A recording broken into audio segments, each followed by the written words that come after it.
आज का जो वीडियो है वो है एरिया रिलेटेड टू सर्कल्स।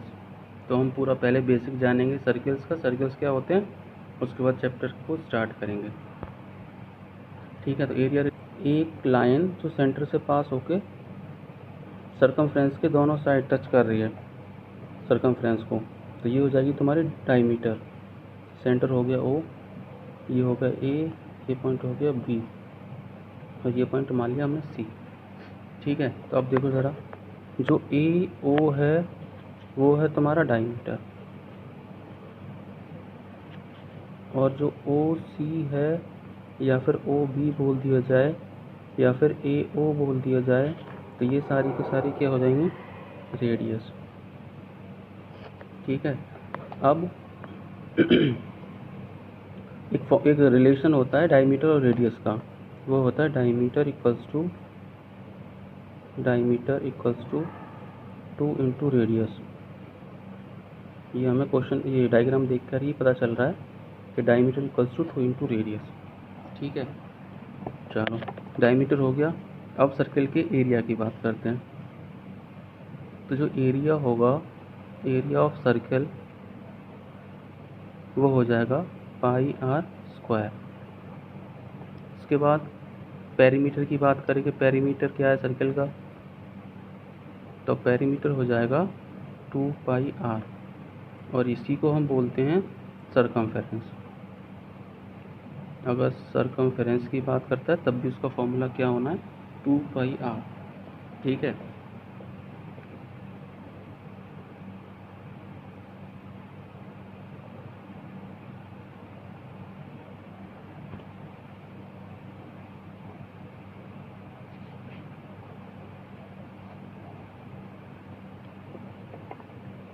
अब आता है, ये थोड़ा सा बेसिक हुआ, सर्कल जो छोटी क्लासेस में पढ़ रखा होगा पहले से।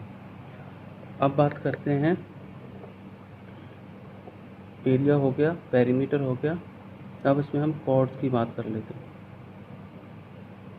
कॉर्ड्स क्या होती, तो देखो, ये सर्कल, ये सेंटर, तो ये जो लाइन होगी, ये ऐसे जितनी भी लाइन्स ऐसी होंगी सर्कल को एक लाइन से काट रही होगी, वो सारी की सारी क्या हो जाएंगी, कॉर्ड्स। तो ये सारी कॉर्ड्स, ये ऐसे भी हो सकती है, किसी भी डायरेक्शन में हो सकती है, लेकिन ये सारी ऐसी लाइनें होंगी, वो सारी की सारी कॉर्ड्स।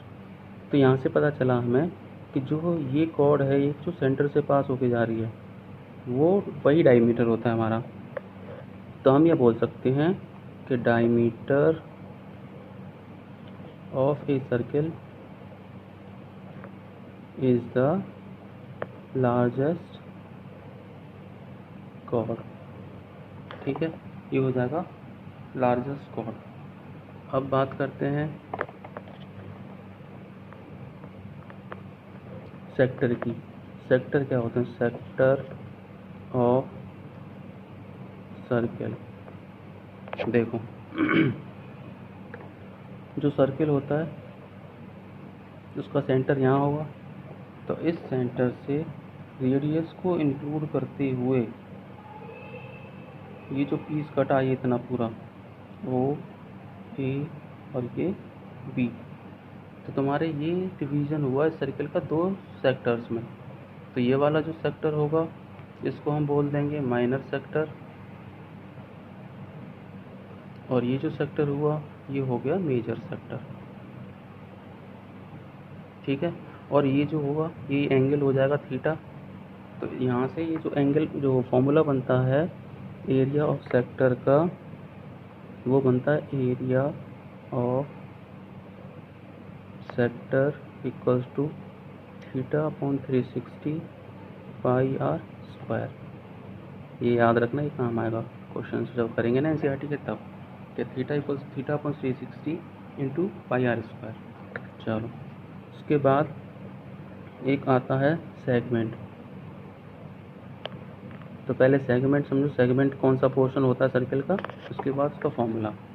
तो देखो, जब सर्कल को ये सेंटर हो गया और ऐसे काटा जाएगा किसी लाइन से, तो ये वाला जो पोर्शन है ना, ये होता है सेगमेंट। सेगमेंट मतलब पीसेस में काटना। तो ये हो गया माइनर सेगमेंट और ये वाला पोर्शन हो जाएगा मेजर सेगमेंट। अब एक देखो कि अगर मैं, और ये हमारे पास सेक्टर था पूरा, ये पूरा पोर्शन, अगर इस सेक्टर में से मैं इस ट्रायंगल का एरिया माइनस कर दूं तो मेरे पास निकल के आएगा एरिया ऑफ सेगमेंट। इसका फॉर्मूला देखो क्या होता है, area of segment equals to theta upon 360 pi r square minus, दो फॉर्मूले होते हैं इसके, दोनों मैं लिख दे रहा हूँ, देख लेना कैसे कैसे यूज़ करना है। R square sine theta by 2 और कॉस थीटा बाई, जो भी थीटा दे रखा होगा या फिर जो भी एंगल दे रखा होगा उस एंगल का हाफ कर देना है। एक तो ये हो गया, और एक होता है theta upon 360 pi r square minus r square sine theta by 2। तो ये दोनों फॉर्मूले देख लो। प्रूविंग तुम्हारे एग्जाम में आनी नहीं है तो प्रूविंग से मतलब नहीं, फिर भी किसी को अगर प्रूविंग समझनी हो तो कमेंट कर देना, मैं बता दूंगा उसका प्रूफ कैसे होता है।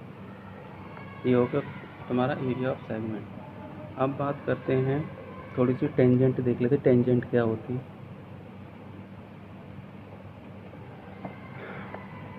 एक सर्किल होगा, ये सेंटर, तो कोई भी ऐसी लाइन जो सर्किल को टच करते हुए जाए, ये टच करते हुए जा रही है यहाँ से, तो ये वाली जो लाइन होगी ये है टेंजेंट इस सर्किल की।